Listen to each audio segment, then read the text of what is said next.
palulubugin ang mga warships ng US. Ito ang nooy naging banta ng leader ng Iran na si Ayatollah Khamenei sa Amerika matapos ipakalat ng US ang kanilang mga warships sa paligid ng Iran bilang paghanda sa pag-atake. Isang banta na pinalakpakan ng mga Iranian na taga-suporta ni Khamenei. Ngunit ngayong nagpatuloy ang pag-atake ng US sa Iran ay tila unti-unti nang bumabalik sa Iran ang mga banta ni Khamenei. Ito ay matapos ang isang barkong pandigma ng Iran na may pangalang Iris Dena ay pinalubog ng isang submarino ng US malapit sa Sri Lanka.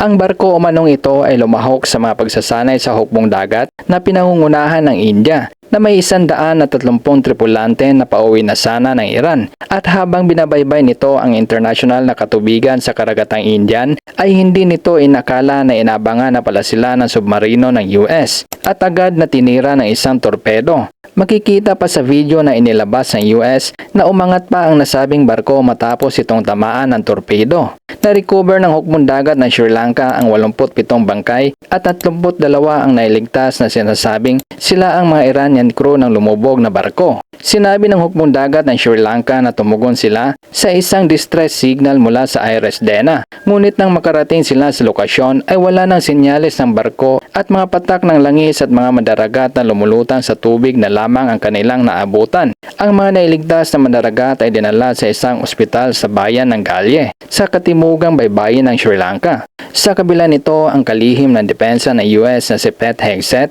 ay sinasabing ang paglubog ay nagpapakita ng operasyong militar ng US at Israel laban sa Iran ay lumalagpas sa mga hangganan nito at inilarawan ang Iris Dena bilang isang barkong kabayaran. Sinabi na noon ng presidente ng US na si Donald Trump na isa sa mga pangunahing layunin ng digmaan ay ang lipulin ang hukbong dagat ng Iran. Inakusahan naman ng Foreign Minister ng Iran na si Abbas Araghchi ang US Navy ng paggawa ng isang kalupitan sa dagat. Sa pagpapalubog sa Iris Dena ay nagbanta ito sa US na lubos na pagsisihan nito ang pag-atake.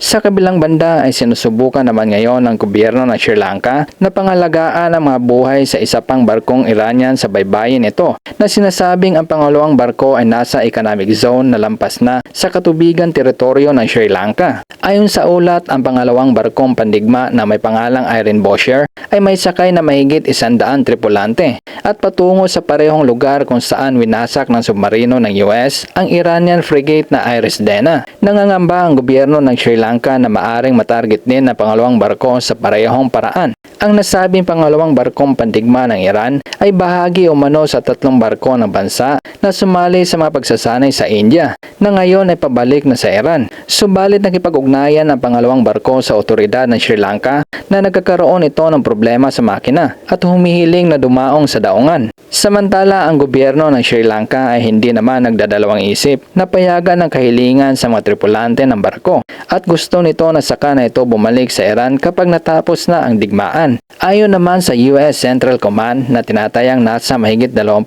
barko na ng Iran ang kanilang pinalubog mula na magsimula ang digmaan at inaasahang tataas pa ang bilang nito sa mga darating na araw. Ito ay alinsunod na rin sa nais ng presidente ng US na si Donald Trump na palubugin ang lahat ng mga barkong pandigma ng Iran. Amigo, anong masasabi mo sa topic natin ngayon? Nararapat nga ba ang nangyari sa mga barko ngayon ng Iran? At dapat nga bang ubusin ng US ang kanilang mga barko? Well, comment down your opinion para mapag-usapan naman natin ang iyong reaksyon patungkol dito.